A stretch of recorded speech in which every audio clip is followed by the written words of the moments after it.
Hi everyone, my name is Deepshikha Goswami and welcome back to this YouTube channel. काफ़ी दिनों के बाद मैं आप लोगों से मिल रही हूँ. For some reason I was not like available. कुछ दिनों के लिए लीव पर थी मैं. अब हम फ्रीक्वेंटली मैं आपसे मिलने वाली हूँ. पहली बात तो मैं आपको ये बता देती हूँ, बहुत सारी कुछ चीज़ें लेकर आपके लिए आने वाली हूँ, जैसे कि हमेशा एग्ज़ाम्स के पहले लेकर आती हूँ.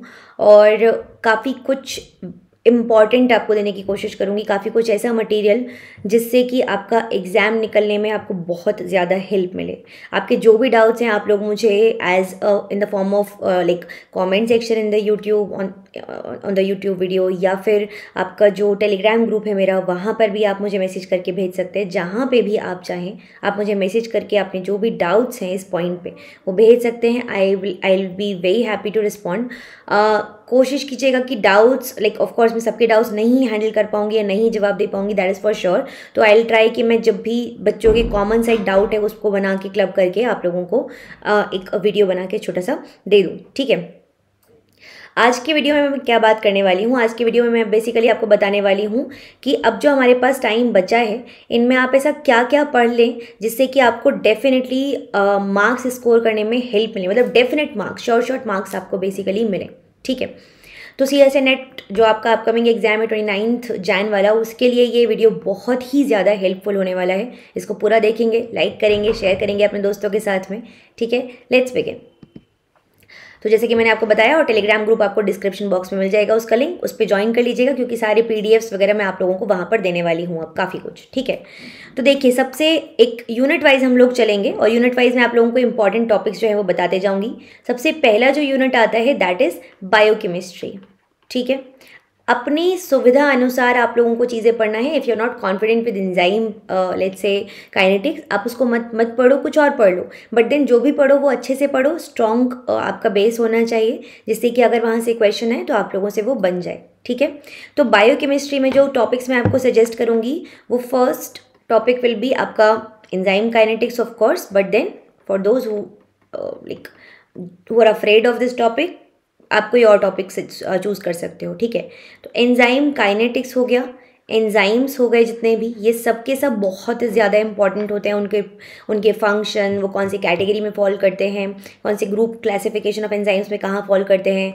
एंजाइम जो इनहिबिशन वाला पार्ट होता है वो, ठीक है, KM VMAX का किस तरीके से इंटरप्ले या इंटरचेंजेस चेंजेस जो होते हैं उनमें अलग अलग माइकलिस मेंटेन इसमें, लाइन वेवरबर्ग में, या कॉम्पिटिटिव नॉन कॉम्पिटिटिव इनहिबिशन में, वो सब आपको पता होना चाहिए. ठीक है, ये अब आपको पढ़ना है यहाँ पे. इसके अलावा बॉन्ड्स जो हैं उनके बारे में, उनका स्ट्रेंथ के बारे में, कहाँ कहाँ पे कौन से बॉन्ड्स का प्रेजेंस आपको देखने के लिए मिलता है, कोवेलेंट बॉन्ड कहाँ होते हैं, हाइड्रोजन बॉन्ड कहाँ होते हैं, आयनिक कहाँ होते हैं.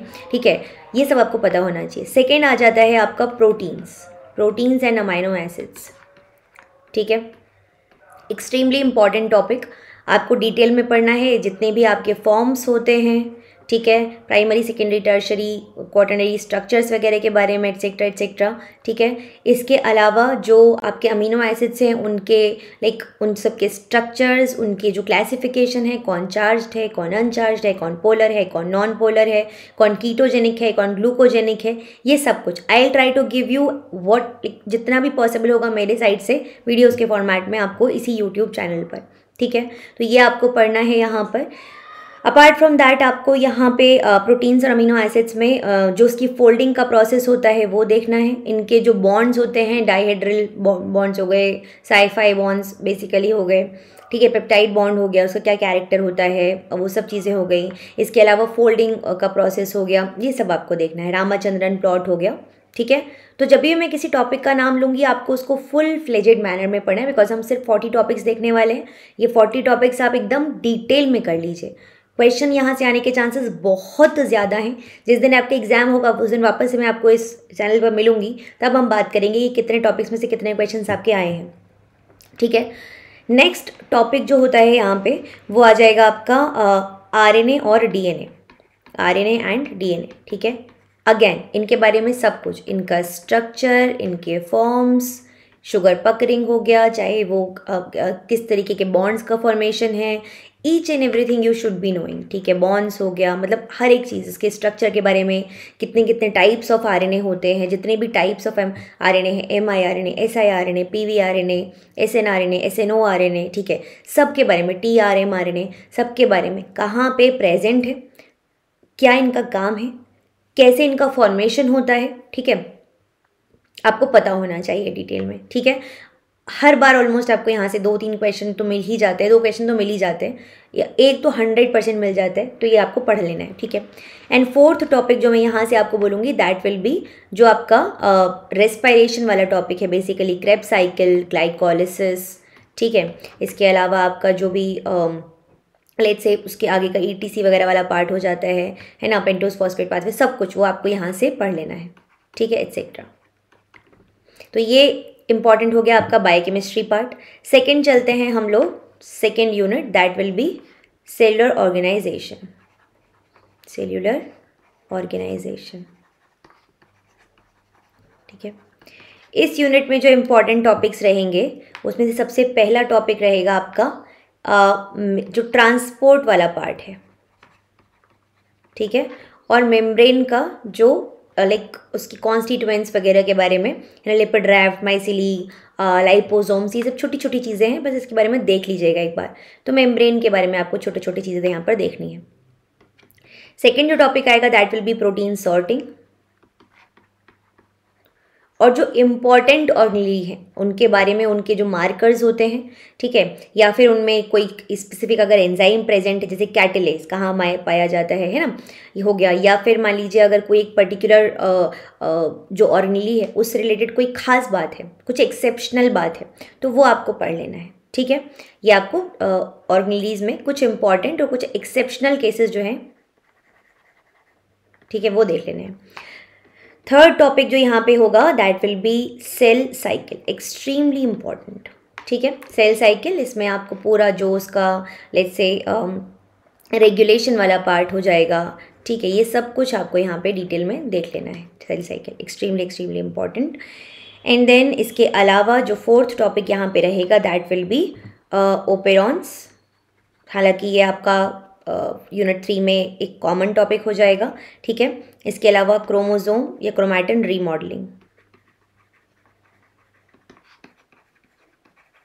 ठीक है, और इसके अलावा यहाँ पे आपको हिस्टोन प्रोटीन वगैरह के बारे में पढ़ना है। तो मतलब क्रोमोसोम्स, हिस्टोन्स, है ना, न्यूक्लियोसोम, इस सब के बारे में आपको पढ़ लेना है, ठीक है। तो अभी तक हम लोगों ने टोटल 8 टॉपिक्स कवर कर लिए हैं आउट ऑफ 40, बच्चे कितने हमारे पास 32 टॉपिक्स। थर्ड यूनिट की तरफ चलते हैं, that is fundamental processes,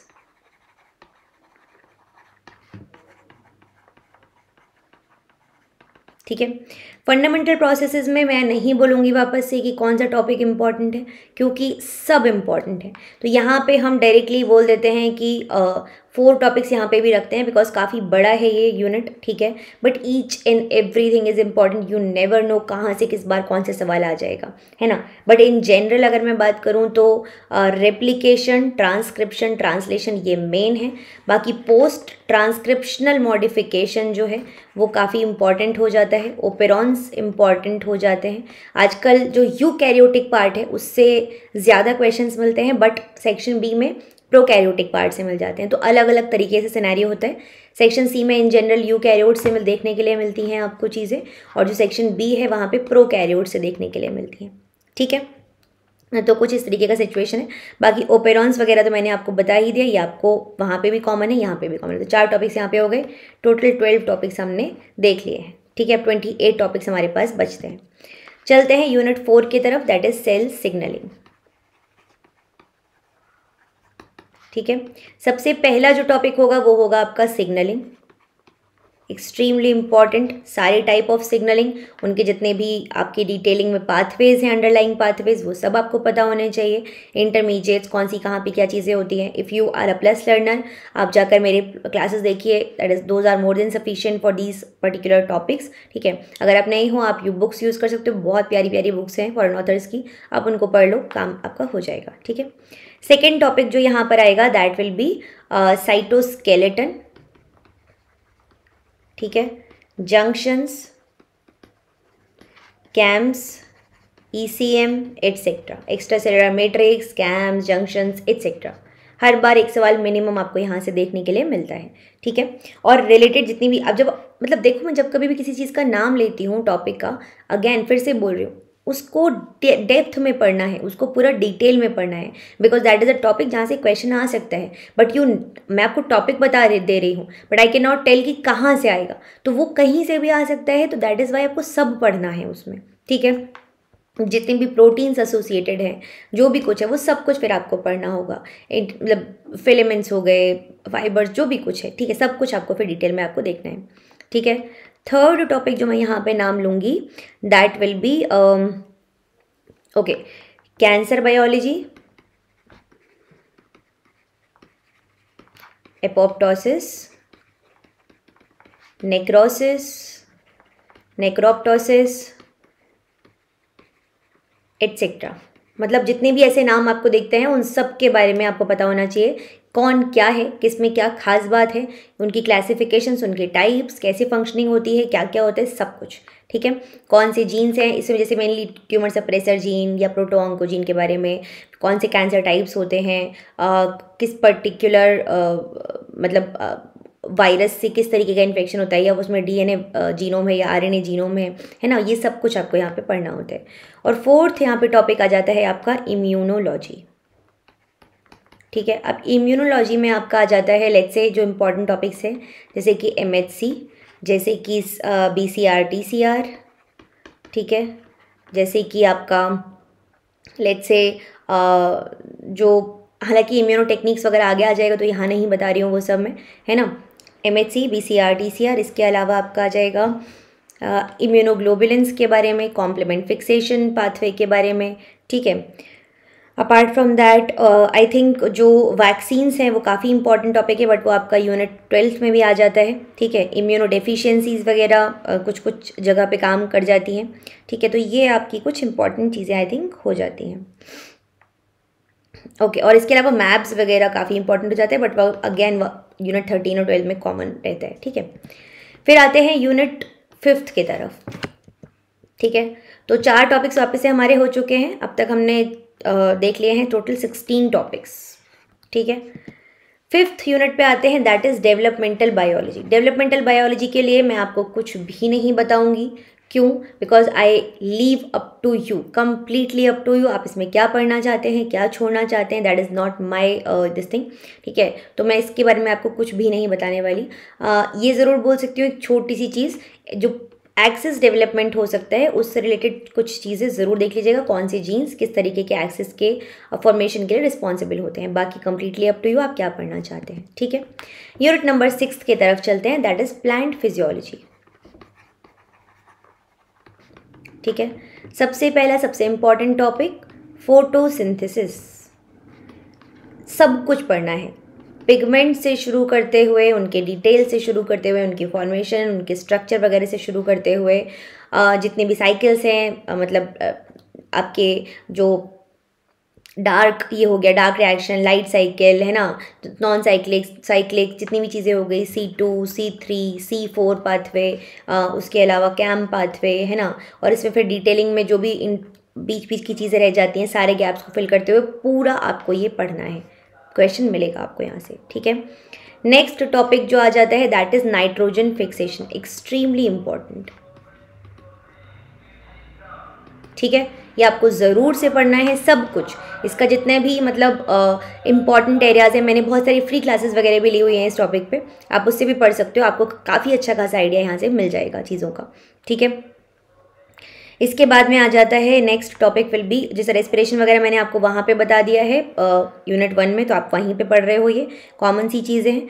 then उसके बाद में प्लांट हार्मोन्स, प्लांट हार्मोन्स में काफ़ी कुछ है, तो हार्मोन्स और जो आपके सेंसरी फोटोबायोलॉजी है, ठीक है, ये सब कुछ मैं साथ में रखूँगी।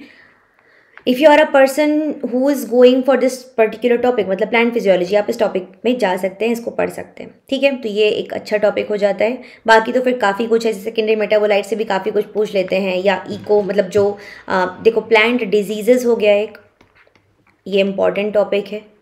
इकोनॉमिक बॉटनी, मतलब कि कौन से प्लांट से किस तरीके का प्रोडक्ट मिलता है, बट ये डाइवर्सिटी वाले पार्ट में भी आ जाता है, ठीक है, ये यहाँ की जगह डाइवर्सिटी में पढ़ते हो। इसके अलावा मैं बोल सकती हूँ आपका जो सेकेंडरी मेटाबोलाइट्स, क्या क्या प्रोडक्ट्स हैं और किस तरीके से चीज़ें कहाँ कहाँ से मिलती हैं, कहाँ यूज़ होते हैं उनका, है ना, ये सब आप पढ़ सकते हैं। तो अगेन 4 टॉपिक्स आपको यहाँ भी मिल चुका है, तो आई थिंक 20 टॉपिक्स हमारा यहाँ तक अब तक हो चुका है। 6 यूनिट 20 टॉपिक्स, ठीक है। चलते हैं 7th यूनिट की तरफ, दैट इज़ एनिमल फिजियोलॉजी, ठीक है। एनिमल फिजियोलॉजी में सबसे पहला यूनिट आ जाएगा आपका कार्डियोवेस्कुलर। यहाँ पे आपको जितनी भी इम्पॉर्टेंट चीज़ें हैं जैसे कि ईसीजी हो गया, ये सब चीज़ें हो गई, ये सब आपको पढ़ना है। सेकंड सिस्टम आपका आ जाएगा यहाँ पे एक्सक्रीटरी सिस्टम, नर्वस सिस्टम, ठीक है। थर्ड मैं बोलूँगी जो सेंस ऑर्गन्स हैं उनके बारे में पढ़ लीजिए, ठीक है। और आई थिंक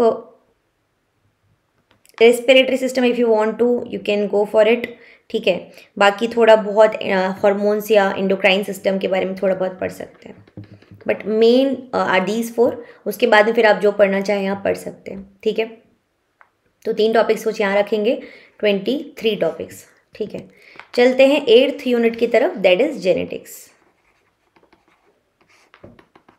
जेनेटिक्स में अगर हम बात करेंगे तो आपका जो सबसे पहले आ जाता है जो एक्सटेंशन है मेंडेलियन प्रिंसिपल के,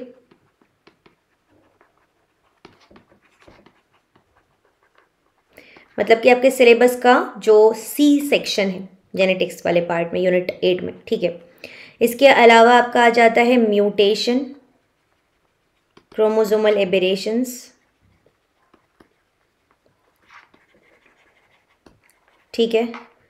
लिंकेज वगैरह जितना वाला पार्ट है ये सब, linkage, gene mapping methods basically, तो डी वाला जो सेक्शन है ना, gene mapping methods, linkage maps हो गया, टेट्राड एनालिसिस हो गया, ये सब चीज़ें आ जाती हैं। देन एक्स्ट्रा क्रोमोसोमल इनहेरिटेंस, ठीक है, ये थोड़ा थोड़ा देख लीजिएगा। लॉर्ड स्कोर वगैरह से आजकल काफ़ी सवाल मिल जाते हैं। पेडिग्री एनालिसिस तो काफ़ी इंपॉर्टेंट है ही। तो अगेन जो जी वाला सेक्शन है वो भी इंपॉर्टेंट है, तो सी डी जी आई जे, ये सब काफ़ी इंपॉर्टेंट है जेनेटिक्स के केस में, ठीक है। बाकी रिकॉम्बिनेशन वगैरह आप यूनिट नंबर 3 में पढ़ते हो तो वो वहीं से पढ़ो, सेम चीज़ें, कुछ ज़्यादा अंतर नहीं है। बाकी ट्रांसडक्शन वगैरह जैसे जहाँ पे आपका बैक्टीरियल वाला पार्ट आता है वो भी काफ़ी इंपॉर्टेंट हो जाता है, माइक्रोबियल जेनेटिक्स, तो एफ भी इंपॉर्टेंट है एक्चुअली। तो सी डी जी आई जे एफ, ये सारे के सारे 6 सेक्शन जो है वो काफ़ी इंपॉर्टेंट है, इनको देख लीजिएगा, ठीक है। अब चलते हैं नेक्स्ट यूनिट की तरफ, दैट इज़ यूनिट 9। यूनिट 9 में आई will not say a single word, why, because यहाँ पे आपको सिर्फ और सिर्फ PYQ का सहारा रखना है। मतलब मैं सिर्फ और सिर्फ नहीं बोलूँगी, आपको जितना पढ़ने का मानो आप उतना पढ़िए, but PYQ are the best source, आप उनको देखिए, ठीक है। PYQ में जो आपको कॉमन टॉपिक्स दिख रहे हैं आप उनको या तो गूगल की मदद से या फिर कैसे, या फिर आपका जो भी बुक्स आप फॉलो कर रहे हैं आप उनकी मदद से इनको पढ़ सकते हैं, ठीक है। चलते हैं यूनिट नंबर 10th की तरफ, 10th unit that is ecology. Ecology में आपको सबसे पहले तो पॉपुलेशन इकोलॉजी पढ़ना है,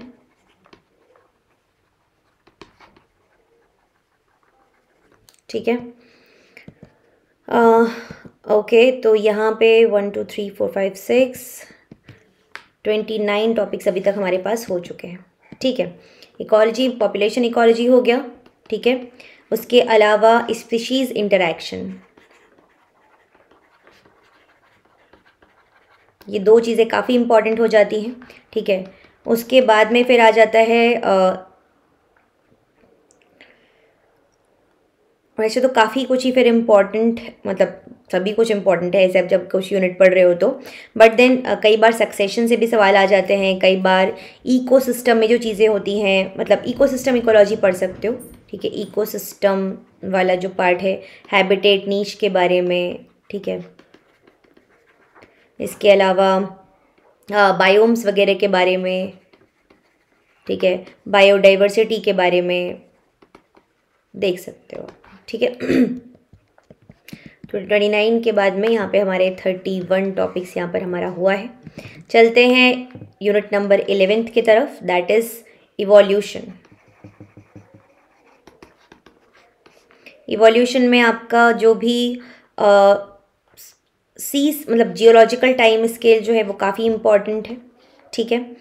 इसके अलावा जो मॉलिक्यूलर इवोल्यूशन है, जो डी सेक्शन है, उसको देख लीजिएगा। इसमें concepts of neutral evolution, molecular divergence, molecular clock, molecular tools in phylogeny, protein and nucleotide sequence analysis etcetera. बहुत ज़्यादा नहीं, थोड़ा थोड़ा डाइवर्जेंस वगैरह इनके बारे में छोटी छोटी इन्फॉर्मेशन आपको होनी चाहिए, क्या क्या होते हैं ये। सेक्शन ई भी इंपॉर्टेंट है, जहाँ पे पॉपुलेशन जेनेटिक्स आ जाता है, Hardy-Weinberg law, population, gene pool, gene frequency, ये काफ़ी इंपॉर्टेंट है, स्टार मार्क लगाती हूँ मैं इस पर, ठीक है। इसके अलावा एफ अगेन वेरी इंपॉर्टेंट, यहाँ पे आपका किन सिलेक्शन, बिहेवियर वगैरह इंपॉर्टेंट हो जाते हैं। तो डी ई एफ काफ़ी इंपॉर्टेंट हो जाता है। तो यहाँ पे हम 31 के बाद में लेट्स से 3 ऐड करते हैं, तो 34 हमारे टॉपिक्स यहाँ तक हो चुके हैं, ठीक है। चलते हैं यूनिट नंबर 12 की तरफ। यूनिट नंबर 12 में आपका सबसे इम्पॉर्टेंट एक अप्लाइड बायोलॉजी हो गया, ठीक है। यहाँ पे आपको मिलेगा सबसे पहले तो जो एग्रोबैक्टीरियम मीडिएटेड जीन ट्रांसफ़र है वो काफ़ी इंपॉर्टेंट है, एग्रोबैक्टीरियम, ठीक है। इसके अलावा यहाँ पे अब मिल जाता है आपको फर्मेंटेशन वगैरह के बारे में आप थोड़ा बहुत पढ़ सकते हैं। इसके अलावा जो फाइटो रेमेडिएशन, बायो रेमेडिएशन, ठीक है। अपार्ट फ्रॉम दैट ट्रांसजेनिक्स के बारे में छोटे छोटे पढ़ सकते हैं। तो इस तरीके से 2 टॉपिक मान लो कि आपके कुछ मिला के होंगे, ठीक है, 36 लेट्स से, ओके। चलते हैं यूनिट नंबर 13 की तरफ। यूनिट नंबर 13 में section A, B, C, F और जी, ये पांचों बहुत इंपॉर्टेंट है। First is molecular biology and recombinant DNA methods, then histochemical immunotechniques, ELISA RIA वगैरह यहाँ पे आ जाएगा। सी सेक्शन में आ जाएगा बायोफिजिकल मेथड्स, जहाँ पे यूवी, एनएमआर, ये सार वगैरह है, एक्सरे डिफ्रैक्शन। एफ में आ जाएगा माइक्रोस्कोपिक टेक्निक, सारे टाइप ऑफ माइक्रोस्कोपी, ठीक है। उसके बाद आ जाता है जी, जिसमें इलेक्ट्रोफिजियोलॉजिकल मेथड है, ईसीजी वगैरह, ठीक है। तो अगर इन जनरल में बात करूँ तो क्रोमैटोग्राफी पढ़ना है आपको, सेंट्रीफ्यूगेशन पढ़ना है, इलेक्ट्रोफोरेसिस पढ़ना है, इसके अलावा क्रोमैटोग्राफी, सेंट्रीफ्यूगेशन, इलेक्ट्रोफोरेसिस, माइक्रोस्कोपी पढ़ना है, ठीक है। और इसके अलावा जैसे कि मैंने बताया आरडीटी वगैरह आपको पढ़ना है। तो ये टॉपिक्स काफ़ी इंपॉर्टेंट है। 10 लगभग 40 टॉपिक्स हम मान के चलते हैं आपके पास यहाँ पे हो जाते हैं, जो आपको कंप्लीट करने हैं इन द अपकमिंग डेज। आप इनको करके जाओगे, आपको इससे ज़्यादा पढ़ने की ज़रूरत नहीं। हालांकि मैंने ऐसा नहीं कि बहुत कम टॉपिक्स बताएं, अच्छे खासे नंबर ऑफ टॉपिक्स मैंने आपको बताया है। But then if you want to qualify in this much amount of time, इतना शॉर्ट ड्यूरेशन के अंदर आपको क्वालिफाई करना है, मेहनत तो आपको करना पड़ेगा extra. And I am sure, मैं बिलीव ऐसा रखती हूँ कि आपने ऑलरेडी काफ़ी कुछ पढ़ के रखा है, ठीक है। तो मैं मिलती हूँ आप लोगों से नेक्स्ट सेशन में, नेक्स्ट वीडियो में। कोई भी डाउट है मुझे कमेंट सेक्शन में बताओ, कुछ चाहते हो, कुछ कोर्स चाहते हो, कुछ भी चाहते हो, मुझे कमेंट सेक्शन में बताओ, मैं वापस से तुम्हारी वीडियो बनाऊंगी। अपना ख्याल रखो, खूब मेहनत से पढ़ाई करो और अपने पापा मम्मी का और मेरा नाम रोशन करो। Take care everyone, bye bye.